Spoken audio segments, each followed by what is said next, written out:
Hey, it's Alan, and I just wanted to let you know that you can now listen to the ongoing history of new music early and ad-free on Amazon Music, included with Prime. Hi, I'm Alan Cross, and for the next few weeks of the podcast, we're going to dive deep into the ongoing history archives. There are more than 1,000 shows in there, and many of these programs have not been heard for years. So, welcome to an ongoing history of new music archives podcast with a series called The Top 100 Moments in New Rock. Now, bear in mind that these shows originally aired in the spring of 2004, but we thought it might be fun to hear where we've been, how things used to be, and how much everything has changed since. We hope you enjoy this look back in time. This is the sound of history. Yeah, one journalist put it very well, said U2's music is for the head, the heart, and for the feet. Ramones kind of signifies unity or family, brother, gang, brotherhood, all that crap. So here we are, the Ramones.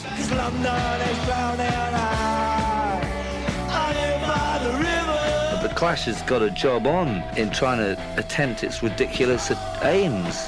You know, I'm proud that we've got ridiculous aims because at least we ain't going to underachieve. This is another special project of the ongoing history of new music.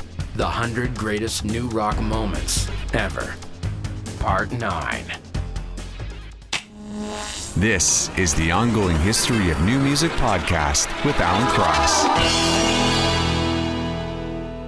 One day in late 1963, Ed Sullivan, the famous American TV host, was mad. He had to get back to the States, and he was still waiting for his plane at Heathrow Airport in London. That's when he noticed a huge commotion in another part of the terminal. A bunch of young girls seemed to be making a big fuss about 4 guys. Being the showman that he was, Ed asked around about these guys, and what he heard impressed him. And then on February 9th, 1964... Ladies and gentlemen, the Beatles! And rock and roll has never been the same.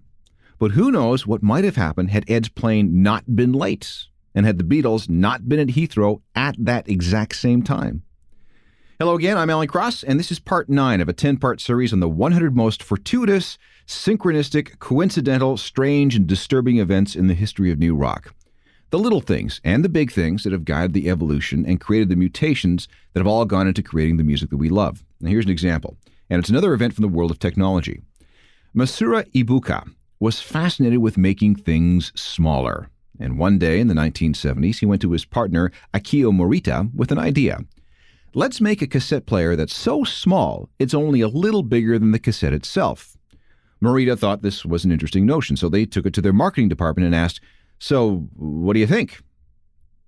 Well, they didn't think much of it, actually. They predicted this thing would be a big bomb. But since Ibuka and Morita were the founders of Sony, they tended to get what they wanted. So it came to pass that in 1979, Sony introduced what they called a very personal stereo. They called it the Sony Soundabout. Now, the big thing about the Soundabout wasn't its miniature cassette mechanism or its tiny amplifier. The real breakthrough was in the headphones. Tiny little things that sounded pretty damn good. But at first, this whole thing was a disaster. It was still too big and still too complicated and still too expensive. So the engineers went to work, and in 1981, the Soundabout had been renamed the Walkman. It had 50% fewer parts, and it was cheaper. The Walkman was, obviously, a huge hit, and think about everything that happened afterwards. Sales of pre-recorded cassettes began to approach those of vinyl albums. Sales of blank cassettes went through the roof. This precipitated the crisis in home taping and the debate about what rights people had to copy music from other sources. And people began to treat their music more personally and more privately, thanks to the tiny headphones and the Walkman's portability. I mean, look around. A lot of us have turned into walking zombies. iPod people, if you want. Totally oblivious to everything that's around us. And believe it or not, Akio Morita was very, very concerned of this kind of thing when the first Walkmans were introduced. This is why he insisted that the first devices had outputs for 2 sets of headphones and an input for a microphone so that users could share the music and talk to each other. Obviously, that didn't work, and we now have a generation of self-absorbed, antisocial music fans. I got my Walkman on. I got my Walkman on.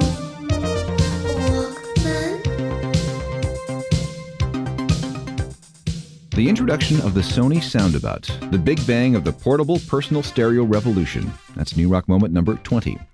Moment number 19 is an ending. In October of 2000, Billy Corgan had decided that he'd had enough of the Smashing Pumpkins. Although they'd been one of the most important, most influential, and best-selling bands of the alternative nation of the 1990s, it was finally time to put the band out of its misery. There were too many problems with the record label, with management, and with what it seems, guitarist James Iha, whom Billy seems to hold responsible for the ultimate breakup of the band. On October 17, 2000, it was announced that the Pumpkins' final show would be December 2nd at the Metro in Chicago, the same club where, on October 5th, 1988, the band played their first proper gig. It was an emotional night that ran 4 long hours.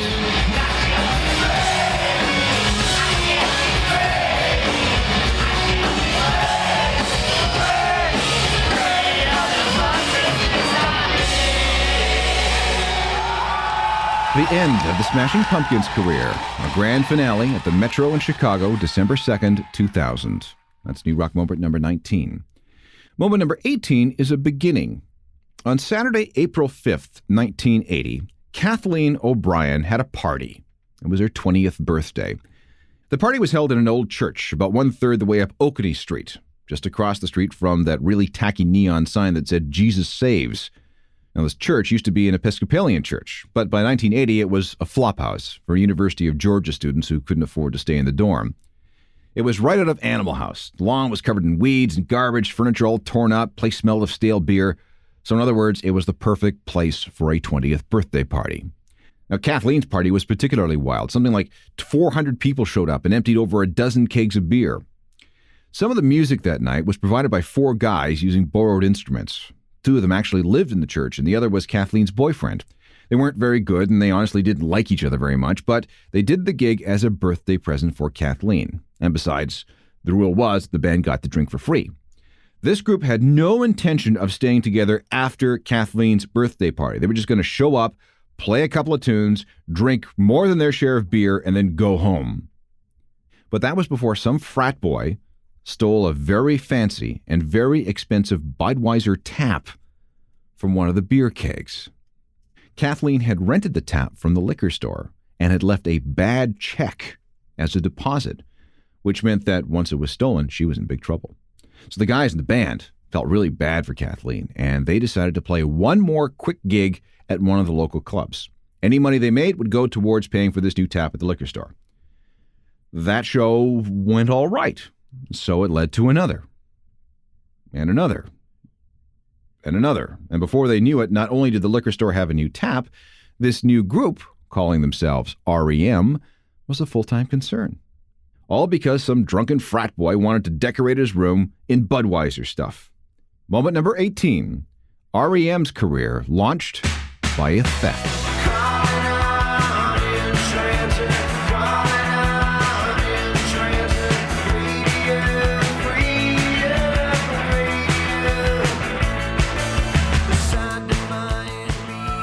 REM's first gig, April 5th, 1980.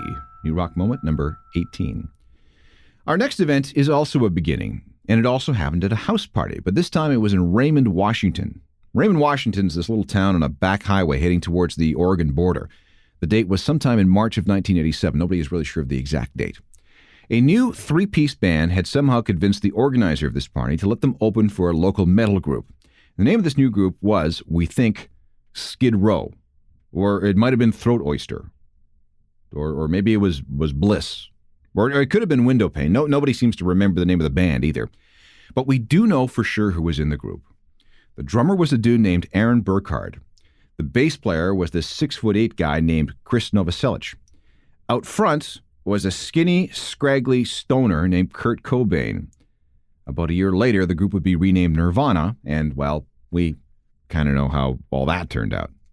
This is an actual recording of that very first show. This is Nirvana, or whatever they were called, at a house party in Raymond, Washington in March of 1987. Listening to this, I mean, who knew, right?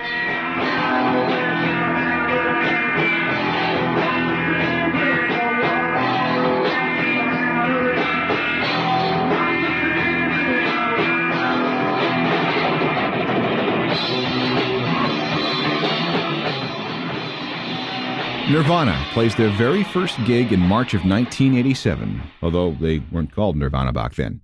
It's New Rock Moment number 17. Coming up, a series of watershed events, all of which sadly involve someone dying. Hang on. This is part 9 of the 10-part series called The 100 Greatest Moments in New Rock. I'm Alan Cross, and we pick it up with moment number 16, which I'm afraid is the first in a string of notable passings. John Simon Ritchie became known as Sid Vicious long before his 20th birthday. His friend, Johnny Lydon, the future Johnny Rotten of the Sex Pistols, gave him the name Sid after his pet hamster. He also gave him the name Vicious after a song by Lou Reed, which was kind of strange because, believe it or not, Ritchie was quite a gentle guy. But once the name Vicious was applied to him, he figured that he'd better live up to the title. And let me tell you something, this dude was vicious. His favorite weapon was a length of bicycle chain, but a broken bottle would do just fine. When the Sex Pistols started causing panic across Britain, Sid was their biggest fan. And when Glenn Matlock, the original bass player, was fired for allegedly liking the Beatles too much in the spring of 1977, Pistols manager Malcolm McLaren insisted that Sid be his replacement. Not because Sid was a good bass player. I mean, the man couldn't name the strings on a bass, let alone play them, but because McLaren thought it would be cool if a fan was invited to join the group. During the time Sid was with the Pistols, he not only managed to inflict some serious damage on fans, journalists, and other musicians, he also became a full-blown heroin addict. When the Pistols broke up, Sid and his American girlfriend, Nancy Spungen, tried to make it on their own, but they were just too wasted to really do anything responsible or coherent. Then, on October 12, 1978, something happened in the room Sid and Nancy shared at the Chelsea Hotel in New York. Sid woke up from a heroin daze to find Nancy dead of stab wounds in the bathroom. His knife was in her stomach. Did he do it? Was it a suicide? Or was it part of a drug deal that went wrong? No one will ever know for sure, but Sid was charged with Nancy's murder, and the trial date was set for February 2nd, 1979. The night before, February 1st, 1979, Sid, who was out of jail on $50,000 bail, went to a party in his honor at the home of his new girlfriend, a New York woman named Michelle Robinson. Sid's mom was there, along with 3 other friends. They had spaghetti for dinner, and Mom supplied Sid with a little heroin for dessert, thanks to a dealer that had been invited over earlier. Sometime after midnight, Sid went into his mom's purse and grabbed the rest of the smack. He overdosed, so he was put to bed sometime around 3. No one called the doctor because then everyone would know that Sid was in violation of his bail conditions and would be sent back to jail regardless of what happened the next morning. In the morning, Sid was found naked and stone dead, lying on top of the covers while Michelle slept beside him. Was it an overdose, or was it a suicide? Sid knew that the heroin was unusually pure. I mean, his mom had told him as much. He did leave a note, though. They found it in his passport later when they went through his things, and it seems to bolster the suicide theory. The note read, "Nancy and I had a death pact. I have to keep my half of the bargain. Please bury me next to my baby. Bury me in my leather jacket, jeans, and motorcycle boots. Goodbye." Punk's most famous hard-ass was dead a little more than 3 months before his 22nd birthday. It's a death that has gone down in myth and legend. Books have been written, movies have been made about him and Nancy, and Sid remains an icon of the whole punk explosion. Here's Sid as he attempted to get a solo career going with his cover of a Heartbreaker song called Born to Lose.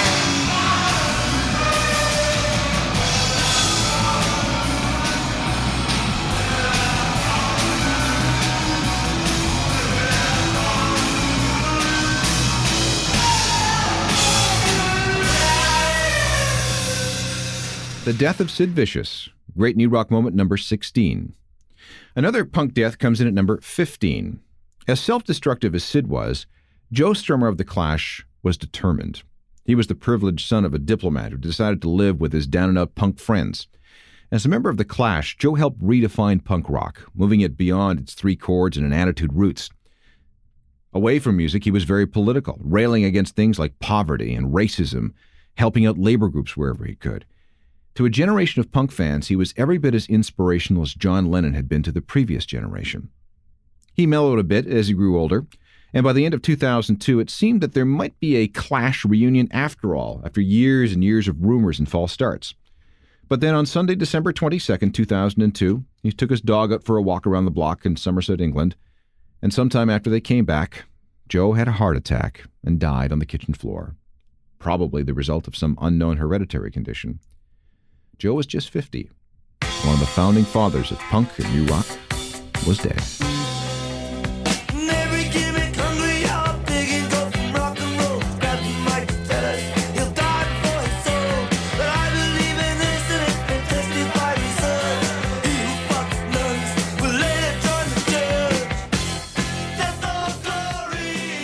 The death of Joe Strummer of The Clash, December 22nd, 2002. New Rock moment number 15. Moment number 14 happened about a year and a half earlier.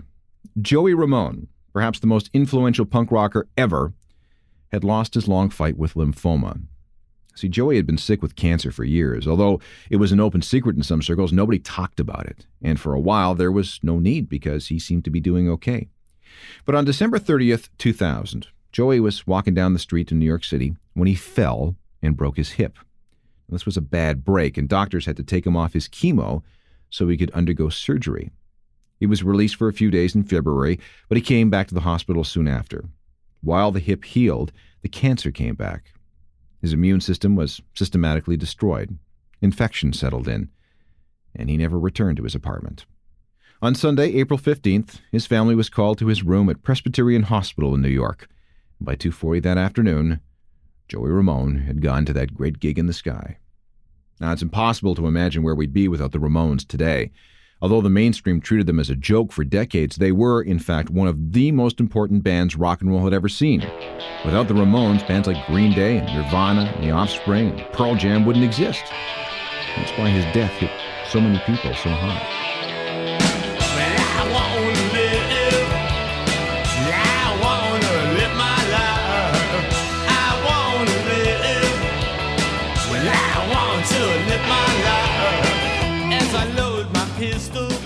The death of Joey Ramone on April 15th, 2001. New Rock moment number 14. 3 more moments for the show, including a live performance that unexpectedly changed the world, a landmark single, and a startling confession that had everyone confused. David Bowie has said some interesting things in his career, but few were more earth-shaking than what he told a reporter for one of the British music tabloids in January of 1972. Bowie began attracting an interesting sort of attention since 1964. When he was 17, he appeared on British TV and in major newspapers as the spokesman for something called the International League for the Preservation of Animal Filament, which was essentially a support group for men who like to wear long hair. Long, like a girl's hair. By the 1970s, Bowie created a scandal by wearing dresses and carrying a purse in public. In fact, his 1971 album, The Man Who Sold the World, was banned by a number of record stores on both sides of the Atlantic simply because the cover featured a picture of Bowie in this long blue gown.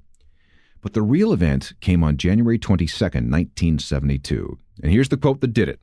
Bowie said, "I'm gay, and I always have been." Now, today, most of us wouldn't give a quote like that even a second thought. Yeah, you're gay, so what? But in 1972, Bowie might as well admitted that he'd like to fry up little kittens for breakfast. He became the first major rock and roll musician to publicly profess his homosexuality. Really, though, the whole thing was a publicity stunt. It just seemed like the right thing to say to grab a few headlines. And boy, did it work. But instead of going down in flames, this simple, albeit untrue statement simply added to his growing mystique and his popularity. And through his weirdly androgynous Ziggy Stardust character, Bowie became one of the most influential alternative artists of all time. Ziggy forever ended the myth of the hetero macho rock star with the guitar. No one had ever joked around about performing oral sex on a member of his band while selling that many records. David Bowie proved for once and for all that you could be gay or bisexual or at the very least sexually ambiguous and still rock. And over the next decade, and because of Bowie, more and more people took this approach. A significant portion of the rock world had begun its long, hard climb out of the closet.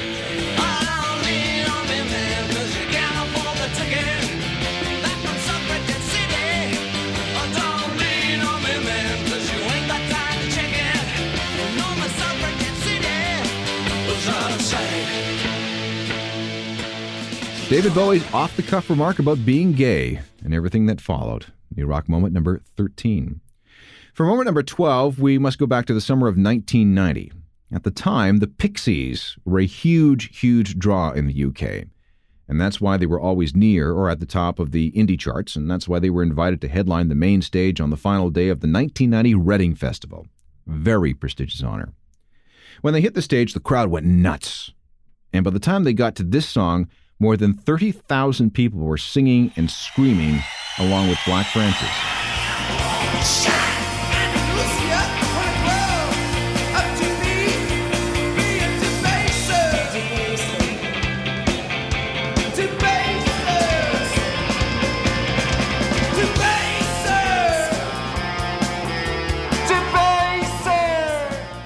Seeing this English crowd freak out to the Pixies was an amazing sight. And it just so happened that it came to pass that one of the witnesses to this whole thing was Perry Farrell.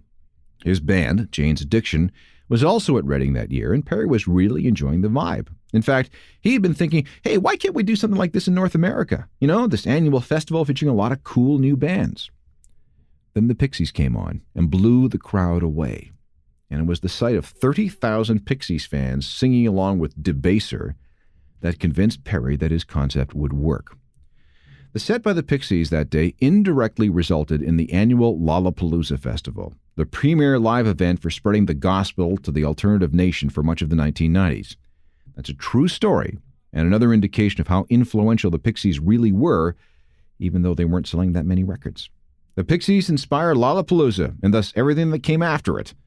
New rock moment number 12. And here's one more. New rock moment number 11. It was also inspired by a vision, albeit a slightly different one.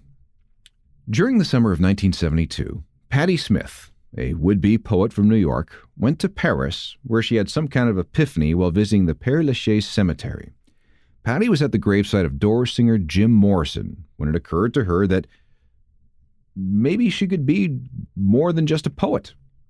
Jim apparently appeared to her as she sat by the grave.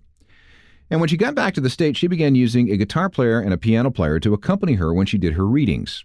On June 5th, 1974, the three of them paid for 3 hours of studio time to record a 7-inch single. Side 1 was a Jimi Hendrix cover, and Side 2 was something Patti had written. 1,600 copies were pressed up and sent to music stores and bookstores across Manhattan, and to everybody's surprise, the records sold out. Patti's group began to get more and more gigs, and record companies suddenly started coming around. And within a few years, Patti Smith was being hailed as the godmother of punk. If that's the case, this could be one of the most important independent recordings of all time. Patti Smith, chanting about the time she worked in a toy factory in Pitman, New Jersey. Many music historians believe that this is the first true punk rock record.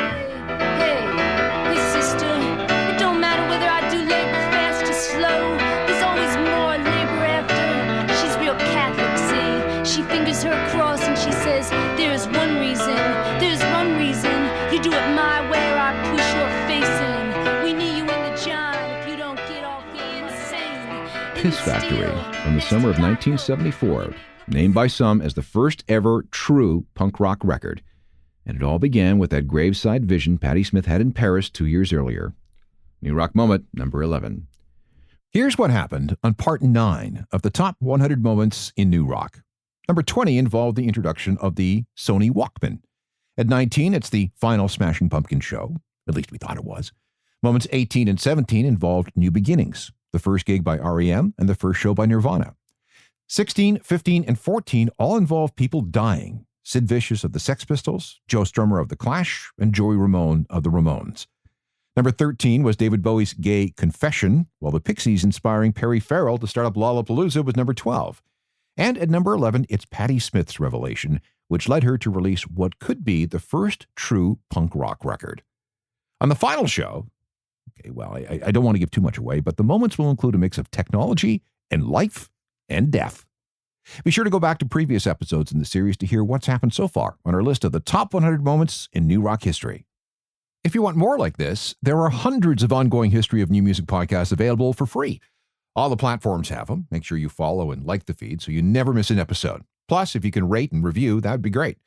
We can all meet up on my social media channels. There's my website, ajournalofmusicalthings.com, which is updated every day.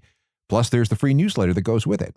And I have another podcast. It looks at the intersection of music and true crime. Look for Uncharted, Crime and Mayhem in the Music Industry, wherever you get your podcasts.